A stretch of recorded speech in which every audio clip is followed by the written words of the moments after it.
Business today. Kenya stands to benefit from key trade and security deals it has signed with the DRC. Among the key areas of collaboration include partnerships in transport, security and trade with the DRC. The new trade deals are expected to expand trade between the two countries, which have remained significantly low following years of civil unrest in Congo. KTN's Deputy Economy Editor Abia Gina now looks at why there is renewed interest with DRC, which boasts of rich minerals, resources, as well as growing population. After a successful three-day state visit to the Democratic Republic of Congo, President Uhuru Kenyatta with his counterpart Felix Tshisekedi have inked key trade deals set to bolster trade ties between the two countries. Today, the Republic of Kenya and the Democratic Republic of Congo forge a stronger bond through the merger of Banque Commerciale du Congo and the Equity Bank of Congo. Top among the trade deals will be cooperation in infrastructure and logistics.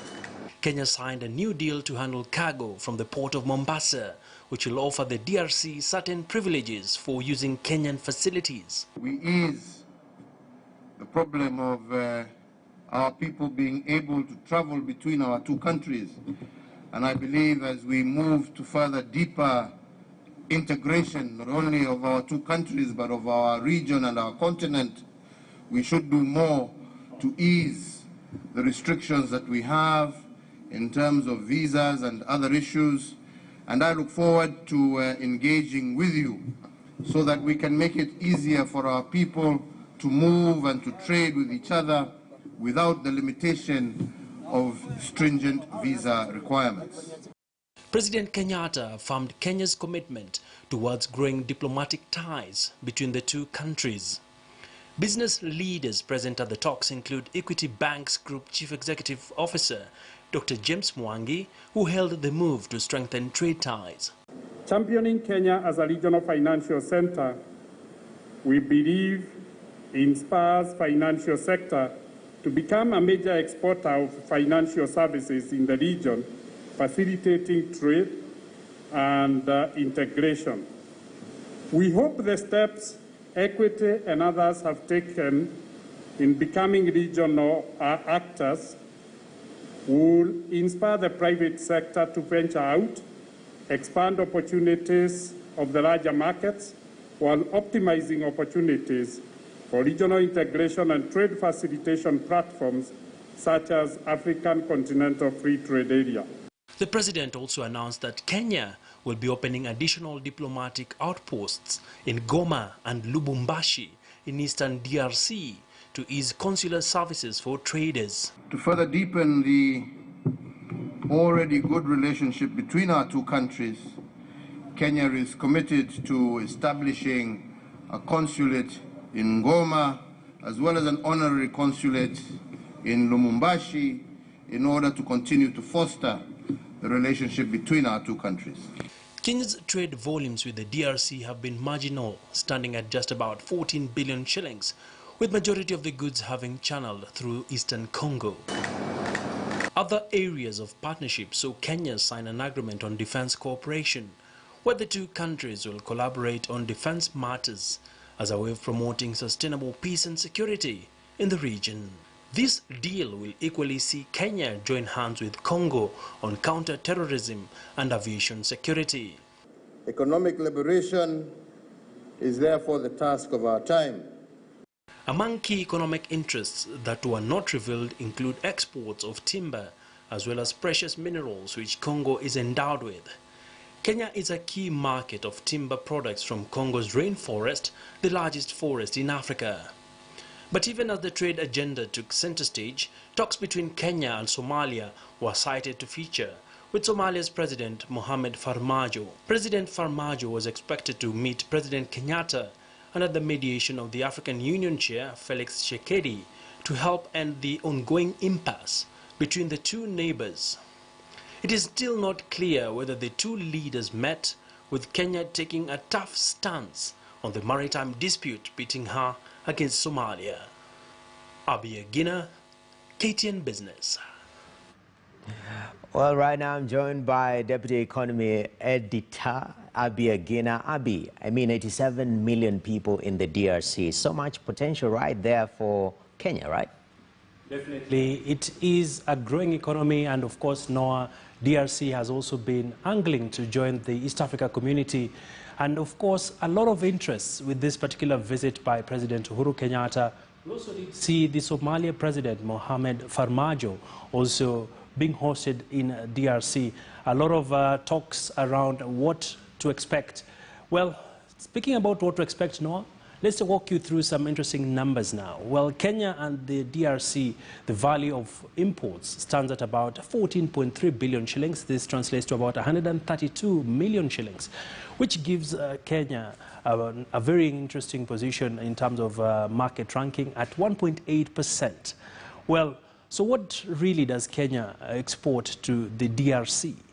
Well, among the exports, Kenya exports, top on the list is tobacco, which stands at 12.6%. Other than that, confectionery, sugar, fruit juice, iron cleaning products, waterproof footwear, stainless steel bars, plastic lids and wash basins, as well as furniture and trailers, which of course handles also delivery trucks and large construction vehicles.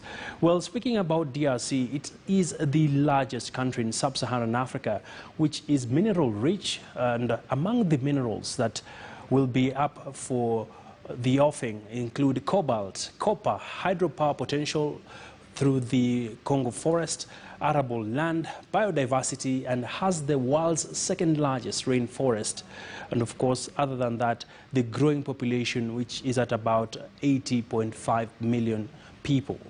Other than that, of course, Congo also remains quite when it comes to equality issues, Noah, we are looking at a country where the global poor stands at about 6 people living in extreme poverty in sub-Saharan Africa, live in the DRC, and this translates to about 73% of the DRC population, which is at about 60 million people are living below the poverty line, with 43% of children categorized as malnourished.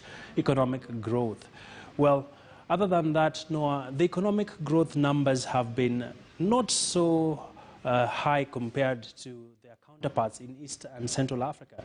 DRC's economic growth stood at 4.4%. This was just before the pandemic. And during the pandemic, interestingly, the economy grew by 0.8%. This was mainly driven by extractive sector, with increased demand coming in from China. And of course, all this, Noah, puts into perspective of why DRC is a very important country at this point in time. Of course, still issues around peace and security also dominated talks, Noah. Okay. So, Abi, one of the interesting deals that we've seen is the port deal, because we are having a lot of goods heading towards DRC, and some coming through the Mombasa port. There is the Dar es Salaam port, and there is the Beira port in Mozambique. Now, looking at the division of these goods, we only handle 15% of these goods. So majority is going through Tanzania, the other one through Mozambique. From this particular visit, state visit by President Uhuru Kenyatta, are we expecting sort of an increase of goods towards DRC through the Mombasa port? Well, quite an interesting question there, Noah. Remember, right now, as DRC is positioning itself to join the East Africa community, Kenya is taking the opportunities across the region. By this particular visit, we are likely to see, this is what close sources inside, of course, the Kenyan administration are saying, that DRC cargo will be given preferential treatment, and this is basically a way to give them an incentive to be able to use the port of Mombasa. Like you rightly said, the other routes which might look a bit longer, but they might be cheaper for DRC, but Kenya is trying to place itself as, come to us, we are open for business. And of course, among the key considerations, Noah, is that there are talks which we cannot yet verify that the DRC will also be getting special yards This will be, of course, to ensure that the cargo offtake is done quickly enough, because for you to access DRC for cargo coming in through the port of Mombasa, cargo has to be driven by road all the way to Uganda, and thereafter transitioning into Goma and all the way to Kinshasa, as has been said. But this logistics deal is a very critical one for the port of Mombasa, Noah, because right now, as you did mention, 15% of cargo coming in through the port of Mombasa, that is the total throughput, 15% is destined to Eastern Congo. With the new leadership of the President Felix Tshisekedi, he's quite concerned about the intra-Africa trade. Remember, he's also the Africa Union chairperson, and he's looking to bolster, especially unlocking the trade potential within the region, and of course harmonizing the tariff barriers that have hindered trade in Africa, which, as you do know, quite a number of countries in Africa, if you compare global trade versus intra-Africa trade, our intra-Africa trade is just at about 17%, whereas global trade is at 45%.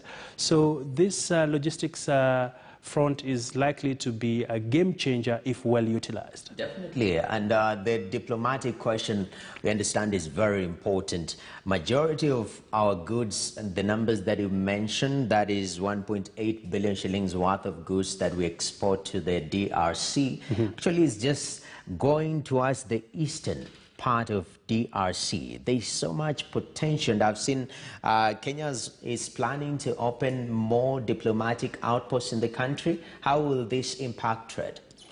Well, listening to President Kenyatta, he was categorical, saying that Congo is going to serve as a key trade partner right now in East and Central Africa, for the simple reason that, remember, Congo is the largest country in sub-Saharan Africa. Now, by landmass, you can imagine the entire size of countries in East Africa can literally fit into Congo. So the opening of the outposts is meant to ensure that traders are able to access consular services. And they also did discuss issues around the visas, saying that by Kenya setting up an outpost in Lubumbashi, and of course, this comes at a time where African countries are simply trying to say, hey, how can we reduce the challenges that make our people being unable to travel? If visas can be reviewed, this will be a major game changer. Remember very well, Noah, like you earlier said, that there's a lot of minerals coming in, and of course, timber, which is a big element when it comes to cross-border trade between Kenya and the DRC. So for now, the work is well cut out for the ambassadors, and it will be interesting to see what the business community will have to say, especially in light of the challenges that have bedeviled the trade between the two countries, and making it easy for people to be able to go to DRC, set up their business, and hit the ground running and start making those dollars. Definitely. You know, Peter Mathuki is coming into office officially, taking the mantle on the 25th of this particular month. And we've discussed, actually, one of the items we handled earlier on is his entry, the 4 pillars. DRC is not yet in the EAC community. Now, with the challenges that you are having with some of these pillars, customs unions, you've seen the issues between Kenya and Tanzania, Kenya and Uganda, trade-wise at the border, the issue of the single currency for East Africa.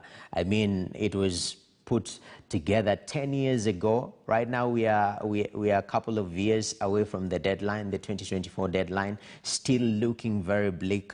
Having an additional country into the mix, will that present a new set of challenges?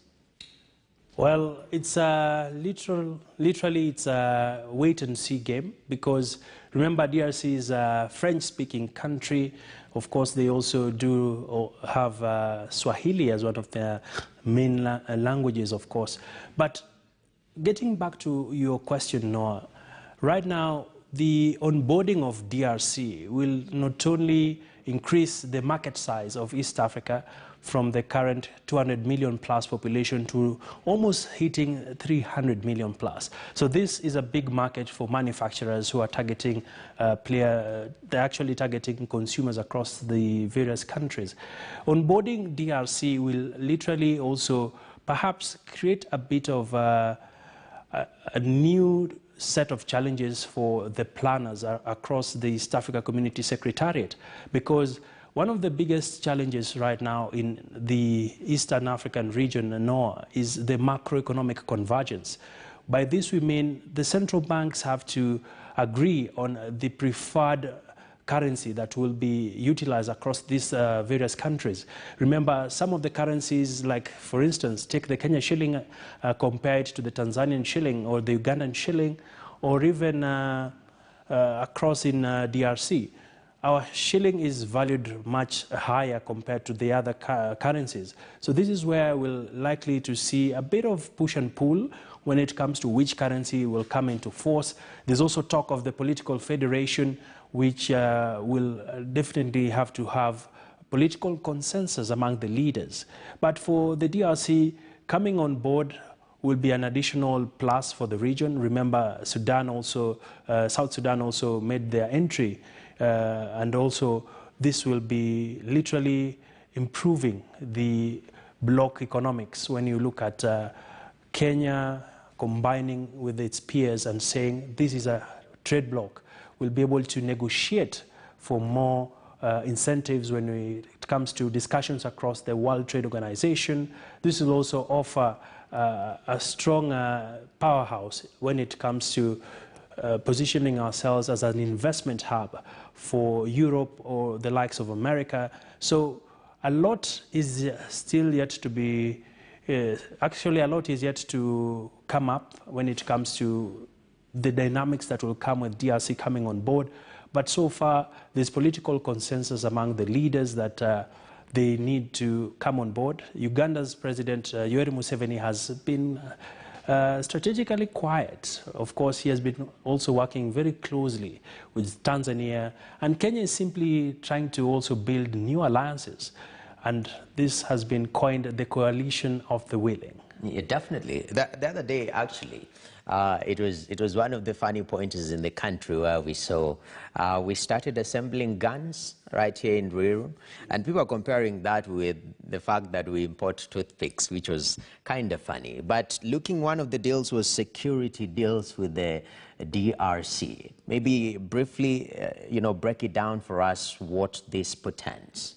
Well, when you look at this particular agreement that was signed, it will be literally trying to boost counter-terrorism efforts in the Horn of Africa. Remember, like I did mention, the DRC president is quite keen to ensure that there is stability and peace. So this is an area that Kenya will be partnering on counter-terrorism. This will see police forces, of course, share intelligence, and perhaps this will also see training happening between the two countries. Other than that, Noah, around security, we're also likely to see aviation security, where the countries have also agreed to bolster ties when it comes to the air security in the region. There are, of course, talks around bilateral air service agreements between the two countries. Kenya currently enjoys a bit of monopoly when it comes to flights to the DRC through the Kenya Airways. And of course, the defense approach towards boosting security is a topic that has been really a big concern for the leadership in the DRC. All right. And Abi, this is a challenge to you, all right? Do you say Kinshasa or Kinshasa? Kinshasa. Now, back to back, a little bit faster, because I believe in your rapping abilities. Say Kinshasa, Kinshasa, Kinshasa. So you can spare me on this one. Yeah, but thank you very much. That's why in the French language we say au revoir, monsieur. Au revoir, monsieur. Well, thank you very much. That is Abi Agina, Deputy Economy Editor right here at Standard Group. And my director, Jacob, is saying that ad merci beaucoup. I don't know what that means, but it means something cool. So thank you very much. Merci beaucoup for watching Business Today. Today, that's all we had for you. I'm Noki Kimboy. Enjoy the rest of the viewing.